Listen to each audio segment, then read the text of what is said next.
Malam ketiga lebih banyak. Malam keempat Rasulullah keluar. Keluar sudah dekat subuh. Rasul berkata, "Sallu fi buyutikum." Salat sunat di rumah kalian. Jangan kalian jadikan masjid untuk tempat salat sunat. Maksudnya apa? Silahkan salat sunat di rumah-rumah masing-masing. Jangan salat hanya di masjid. Maksudnya apa? Jangan sampai dijadikan hal itu dikira nanti fardu. Nanti orang mengira salat tarawih itu fardu 5. Sudah ada yang salat fardu di masjid, salat sunnah di rumah. Zaman itu bukan nggak boleh salat sunnah di masjid, salat tahiyatul masjid ada malah. Hadirin hadirat kita teruskan. Nah, kalau seandainya hal itu sunnah, mestilah Sayyidina Abu Bakar Siddiq memperbuatnya di masa khalifahnya. Kok Sayyidina Abu Bakar tidak memperbuat salat tarawih di masa kekhalifahannya? Di masa Sayyidina Umar baru diperbuat, dan Sayyidina Umar sendiri yang berkata, "Wa ni'mal bid'ah hadhi." Ini adalah bid'ah yang baik. Sebaik-baik bid'ah ini, kata Sayyidina Umar. Itu riwayat Sahihul Bukhari. Saudara-saudariku yang kumuliakan, maka pahamlah kita, kalau seandainya hal itu sunnah di masa Sayyidina Abu Bakar, kenapa nggak dilakukan? Khalifah pertama beliau. Oh, mungkin Sayyidina Abu Bakar manusia, yang salah. Tapi yang lain kan ada. Kemana para sahabat yang lain itu? Diam semua. Semuanya pasti bicara kalau seandainya Sayyidina Abu Bakar Siddiq berbuat kesalahan. Pasti ditegur oleh para sahabat yang lain. Nah, kita lanjutkan lagi. Di masa Sayyidina Umar itu perbuatan tarawih. Ini makanya jangan kita lanjutkan. Di masa Sayyidina Utsman, baru selesai itu penjilidan Al-Quran yang saya ceritakan tadi. Baru selesai di masa Sayyidina Utsman, makanya disebut Mushaf Utsmani. Ya, Al-Quran kita kan disebut Mushaf Utsmani. Kenapa? Karena disahkan di masa Khalifah Utsman bin Affan radhiyallahu anhu. Di masa Sayyidina Ali diteruskan, Al-Quran itu tidak dirubah lagi. Ya berarti Khulafaur Rasyidin semuanya berbuat bid'ah hasanah. Ini adalah bid'ah yang wajib. Karena kalau seandainya tidak dijilidkan Al-Quran di masa itu, mungkin masa sekarang tidak kenal lagi Al-Quran. Atau sudah ada berapa ribu versi Al-Quran.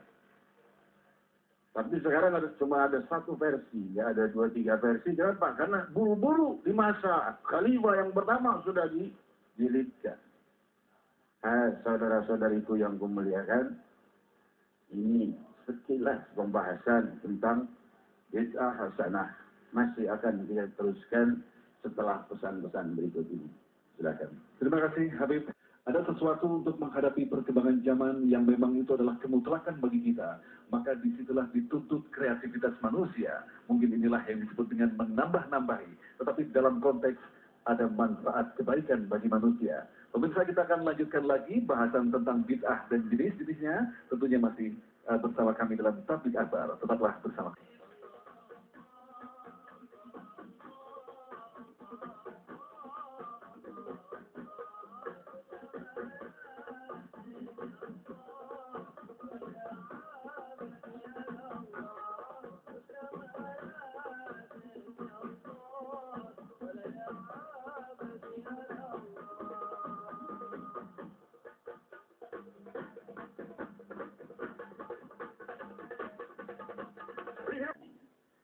Saudara-saudariku yang memuliakan, kita memahami atau barangkali belum paham, butuh paham.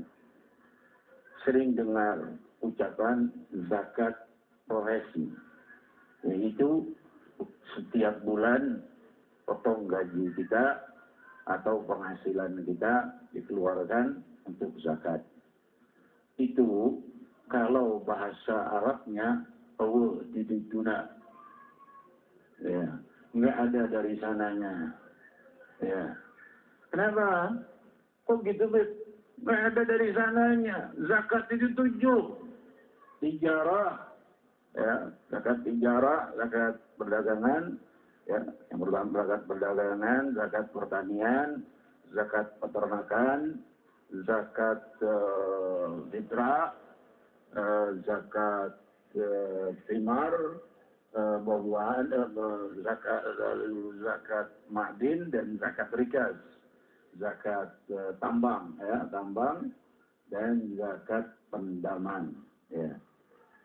Kalau harta itu harus mencapai nisab dan haul, ya, nisab dan haul. Itu kan harta kita itu, zakat.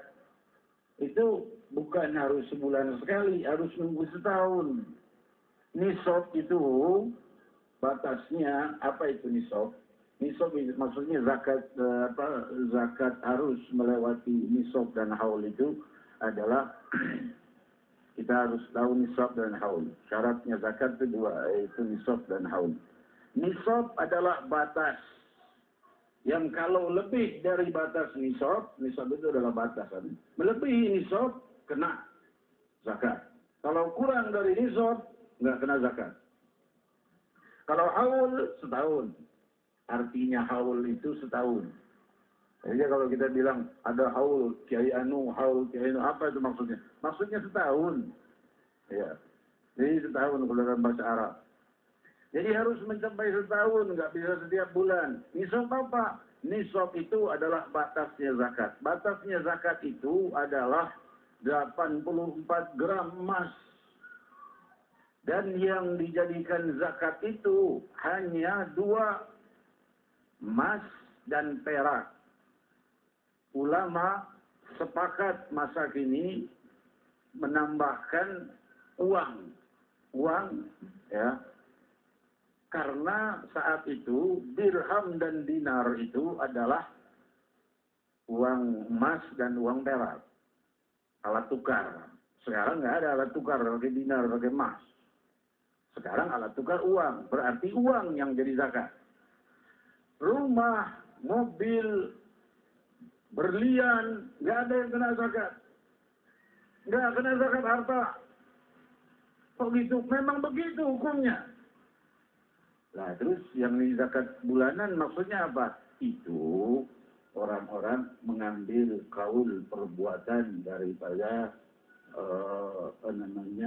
Muawiyah saat dia menjadi khalifah. Dia berbuat itu, dia melakukan mengeluarkan setiap bulan sedekah. Setiap bulan dia berbuat begitu.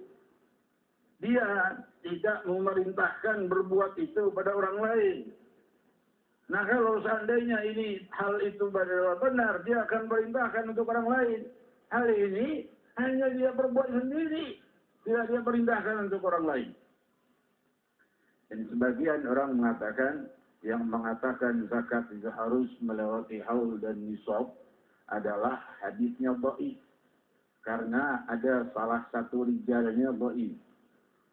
Yaitu Harith kalau tidak salah, atau ada 2 rijal yang 2 riwayat, keduanya dhaif. Tapi mereka lupa di dalam kitab Al-Muwatta oleh Imam Malik. Imam Malik ini gurunya Imam Syafi'i. Rajanya lagi, bayangkan. Jadi 4 imam mazhab itu semua guru-guru, sanadnya satu. Imam Ahmad bin Hanbal gurunya Imam Hambali, punya guru namanya Imam Syafi'i. Imam Syafi'i gurunya Imam Malik. Imam Malik hidup di zaman dengan Imam Hanafi. Semuanya satu guru. Ini Imam Malik mendengar dari Nafi', mendengar dari Ibn Umar, dari Rasul sallallahu alaihi wasallam. Ini sanad ini dikatakan oleh Imam Bukhari, ini sanad Zahabiyah. Sanad hadis yang paling kuat adalah dari Malik, dari Nafi', dari Ibn Umar. Ini sanad yang terkuat. Itu sanadnya yang mengatakan tidak ada zakat harta kecuali harus melewati haul, yaitu seharga 84 gram emas. Harga emas kan naik turun, saya nggak tahu berapa. Anggaplah 1 juta. Emas 1 gram, anggaplah 1 juta, kita nggak tahu. Jadi 84 juta. Kalau lebih dari situ, sampai setahun, nggak kurang-kurang, kena harta zakat sesudah 1 tahun. Kalau kurang dari setahun, nggak kena zakat. Punya 1 miliar, besok keluar lagi duitnya. Besoknya masuk lagi 10 miliar, keluar lagi. Nggak kena zakat itu. Kecuali kalau ia pendam. Disimpan hartanya, terus nggak bergerak di rumahnya atau di mana, di bank atau di mana hartanya taruh. Nggak bergerak tuh melebihi nisab di atas harga 84 gram emas. Ya. Sampai setahun nggak berkurang dari harga 84 gram emas. Maka kena dari 100% dikeluarkan 2,5%. 2,5% dikeluarkan. Nah, zakat profesi boleh saja, tapi ini lebih tepat disebut sedekah profesi. Nah, kalau sedekah boleh, mau tiap bulan, mau tiap minggu, mau tiap hari, silahkan aja. Sedekah profesi. Atau zakat profesi secara istilah saja. Kalau istilah boleh saja. Tapi kalau syar'i, maka hal itu batil. Itu tidak belalah. Kenapa? Karena zakat cuma ada 7, jangan dapat tambahin. Seperti sholat 5 waktu. Oh, zaman sekarang kan banyak orang yang banyak berbuat dosa, sholat tambahin jadi 6 waktu. Nah ini, hati yang begini. Jadi nanti tidak memuliakan Allah, nggak bisa. Jadi hati-hati antara mana bidah balalah, mana bidah hasanah, mana bidah yang baik, mana bidah yang buruk. Kita harus bisa memilah-milahnya. Kata Bung, Terima kasih Habib, itulah tadi salah satu contoh yang sering kita isi. Dan memang Islam memberikan ruang gerak untuk melakukan istihad.